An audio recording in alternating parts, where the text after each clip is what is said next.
Hello friends, welcome to our channel once again. And yes, আগের দিন আমি বলেছিলাম যে আমি একটা জায়গায় যেতে চলেছি। অ্যাকচুয়ালি আমি হচ্ছে একটা কর্পোরেট হাউসে কাজ করি। তো প্রত্যেক বছর যখন আমাদের ফাইন্যান্সিয়াল ইয়ার এন্ড হয় সেই সময় আমাদের একটা মিটিং হয়, সেটাকে বাজেট মিটিং বলা হয়। এবং প্রত্যেক বছরের নয় এবছরও আমাদের একটা বাজেট মিটিং হতে চলেছে, এবং প্রত্যেক বছর যেটা কলকাতাতে হয় সেটা এই বছর হবে দার্জিলিংয়ে। তো তারই জন্য আজকে আমি বেরোতে চলেছি। আমার রাত্রেবেলা আজকে ট্রেন রয়েছে 11:20 পদাতিক এক্সপ্রেস, সেই ট্রেন ধরে যাব এনজিপি। তার আগে আমি বেরোবো ডায়মন্ড হারবার থেকে, এবং ডায়মন্ড হারবার টু শিয়ালদা টু এনজিপি পুরো পথটা তোমাদের সঙ্গে আমি একসাথে শেয়ার করব। তো চলো, যাওয়ার আগে একটু ব্যাকপ্যাক করে নেওয়া যাক, কারণ এমনি প্রত্যেকবারই আমি যাওয়ার সময় কোথাও বেড়াতে যাওয়ার সময় বিশেষ করে পিঠের ব্যাগ নিই, কারণ পিঠের ব্যাগ সব থেকে কমফোর্টেবল। কারণ পিঠে নিলে ট্রলির মতন টানা বা নিয়ে যাওয়ার কোনো সমস্যা থাকে না, কিন্তু এইবারে যেহেতু মিটিং রয়েছে তার জন্য কিছু জিনিস যেগুলো ওই ব্যাগের মধ্যে নিয়ে যাওয়া যাবে না, যার জন্য আমি এবারে ট্রলি ইউজ করছি ফর দ্য ফার্স্ট টাইম। চলো একটু দেখে নিই আমরা কি নিতে চলেছি। এই যে ট্রলি, এই ট্রলিতেই করেই সব নিয়ে যাব। তার আগে কি নিয়ে যাব তোমাদের একটু দেখাই। সেটা হলো 2 সেট জামা নিয়েছি, তার সঙ্গে একটা প্যান্ট রয়েছে অফিসের, আর এই দিকে রয়েছে আমার রেমন্ডের একটা blazer for the official purpose. আর তার সঙ্গে যদি সেখানে গিয়ে আমার খুব ঠান্ডা লাগে, আমি এইটা কিনেছিলাম ডিক্যাথলন থেকে। এটা 0 ডিগ্রি একটা জ্যাকেট।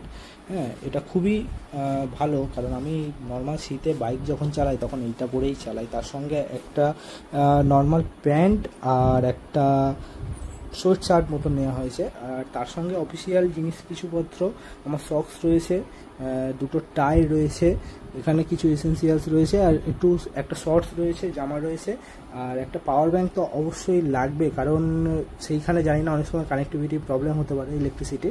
তো সেই জন্য চার্জার, সানগ্লাসেস, পার্স এবং কিছু মেডিসিনস।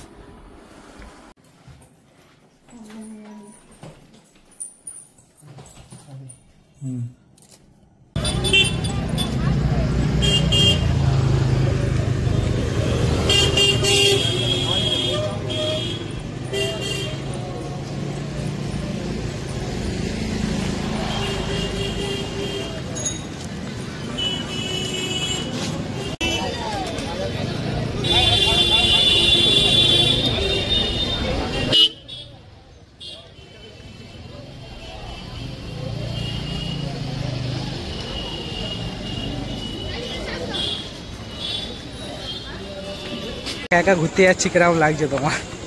কেমন লাগবে? না নিয়ে গেলে যেমন লাগে তেমনই লাগছে। বাবিকে দেখাও। বাপি দিতে এসছে ব্যাগ নিয়ে।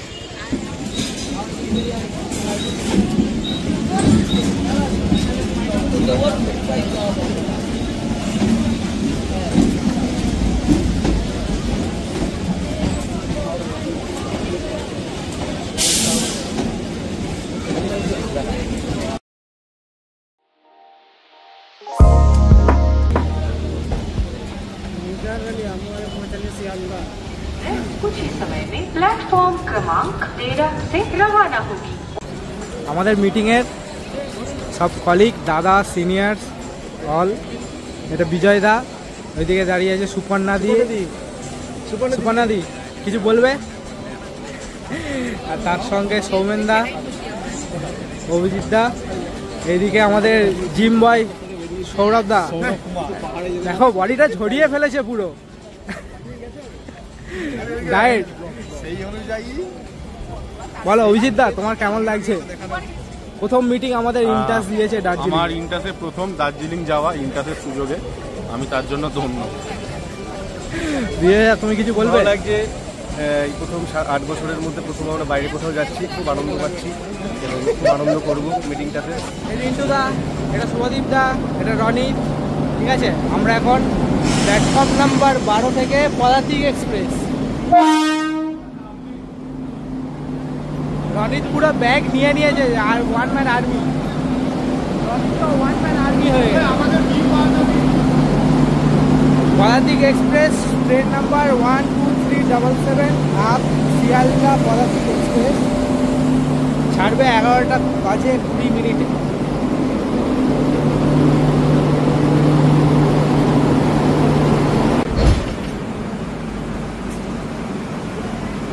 আচমকা একটা দমকাতে ট্রেন জার্নি আমাদের স্টার্ট হলো। 11টা 20 টাকা নির্ধারিত সময়ে ট্রেন নাম্বার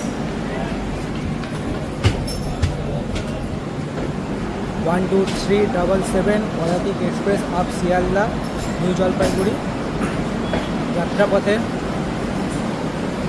ট্রেন শুরু হয়ে গেছে আমাদের। এখন বার্থ গোছানোর কাজ চলছে। অভিজিৎ এখানে ফ্রম হাওড়া। ওকে, হাওড়া কেন হবে না না বাড়ি তো হাওড়া অবশ্যই। হাওড়ায় পাঠিয়ে দিচ্ছি, সেই সময় পার্থবল ম্যানেজার হয়ে যাবে। খুব সুন্দর গুছিয়েছি। আচ্ছা, দেখা হচ্ছে কাল সকালবেলা নিউ জলপাইগুড়িতে। চলো টাটা, কালকে দেখা হচ্ছে পাহাড়ে, সমতল থেকে পাহাড়ে। Good night. Good night. কালকে সকালে দেখা হচ্ছে পাহাড়। পাহাড়। Good night, all the best. ঠান্ডা বাবু ভাই, morning. Good morning from Dalkhola. Dalkhola, sorry. সবাই নেমে পড়েছি একটা হল্টে। ছোট্ট একটা সময়, অনেকক্ষণ ট্রেন জার্নি, তার মধ্যখানে ভালো ঠান্ডা, মোটামুটি ঠান্ডা রয়েছে। চলো দেখা হচ্ছে এনজিবিতে গিয়ে আর কিছুক্ষণের অপেক্ষায়। হ্যালো গাইস, এখন আমরা কোথায় রয়েছি? কিষানগঞ্জ। আর মোটে 88 কিলোমিটার ফ্রম দ্য এনজিপি। দেখা যাক আর কতক্ষণে পৌঁছান। ট্রেন আমাদের অলরেডি লেট রয়েছে। আশা করছি অন টাইমে ঢুকে যাওয়ার কথা। অন টাইমে ঢুকে যাবে না, গুড টাইম ঢুকে যাবে। ঠিক আছে, চলো চলো দেখা হচ্ছে এনজিপিতে।